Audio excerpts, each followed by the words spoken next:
time I was living in on 207th Street. I was a little kid, and it was an old walk-up apartment. We were on the 5th floor. And two of our friends, this guy Epi and this other guy, came in with fucking fluorescent spray paint.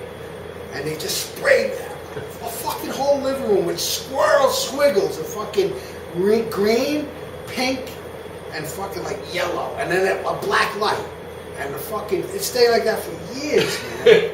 Fucking living room. I was like, what are they doing? They used to come in and throw everybody out. So my mother would have all friends like sleeping all over the house, and she'd just come down from her apartment. Okay, everybody out! And they'd all have to leave. 20 people, get the fuck out. I guess she'd call up my grandmother. I can't get these people out of my house. Your grandmother would just do it. Your grandmother was like the enforcer. So you grew up in this area? Or around this area? Inwood. I had an apartment in a private house, like about 3 blocks down, that was fucking... My brother-in-law lived in the upstairs. It was like a private house that we rented when we first got married. And that was fun. But it was like really cold. All the windows didn't close right and shit. There were rats who would come in from the reservoir in the house, man. The first night I moved in there, me and my wife, we ripped down all the curtains. We painted. We didn't have anything moved in. We were sleeping on a mattress on the fucking floor. And I heard this noise behind me in the kitchen. And I had a fucking hood light, like a fluorescent light for the stove hood, on in the kitchen. And I looked in there, and I saw a rat standing on his fucking back legs, man. And I was like, Susan, there's a rat. And she was like, ah! She climbed up on top of me, man, right? So it was like 3 in the morning. We had just spent like 12 hours painting and cleaning and shit. And she's like, we can't see you. So I had to get a cab and go up to the other apartment and sleep on the floor with nothing because we had moved all our boxes and shit. So what did you do? I put down fucking traps. I got a cat. I put poison down. And about a week, we borrowed, my sister-in-law had 2 cats, and we borrowed her cat, Misty. And in the middle of the night, I heard a fucking big ruckus, and the cat caught the rat. It was fucking meow. Fucking, it got away, but it had it. Yeah. And then I put poison down, and then we didn't see it anymore after that. It was gone. But then in the winter, the guy made an illegal basement apartment where a cop used to rent.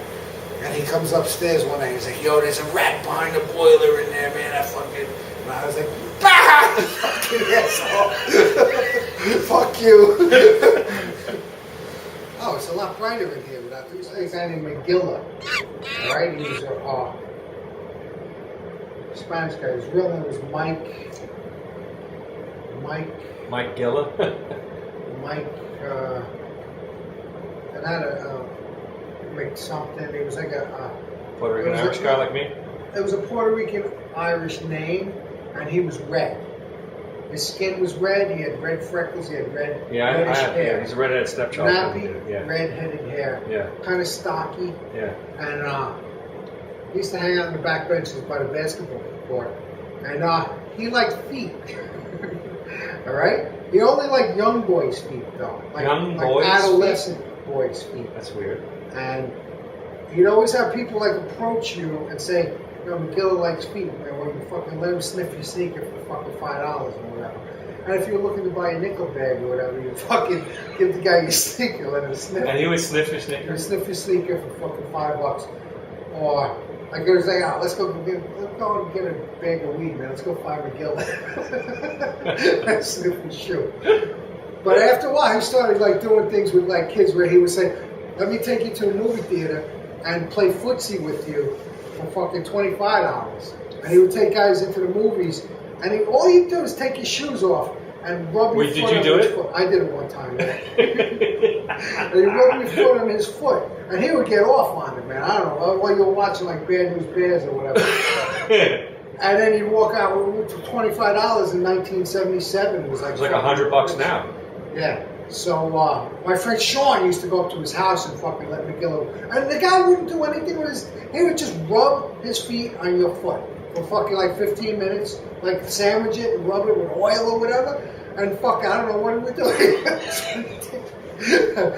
And He got arrested a bunch of times, man. All the kids in the neighborhood. And then once you hit, like, let's say 14, he didn't want nothing to do with you. Yeah, because you didn't have adolescent feet anymore. They had these big, lanky, stinky fucking, adult But he'd feet. come up to you, and then he'd say, yo, your cousin Chris, I like him, man. Fucking, has he got the long, wiggly toes? And I'm like, I'm not asking Chris to play footsie with me, Gilla. He'd be like, oh, come on, man, please.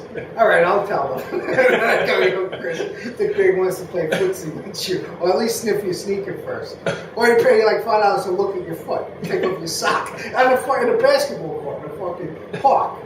It's like fucking, all right, whatever. I said, man, don't you like girls or anything? No, man, I like feet. And that's what he did, man. He died. And he died of a heart attack. He worked for the phone company, and my friend's father was good friends with him.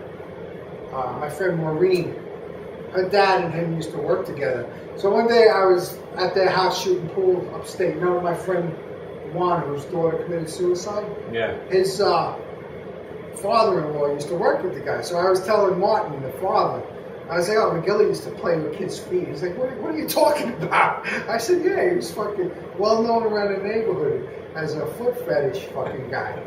So he's like, I never heard any of that. I was like, yeah, fucking everybody knew.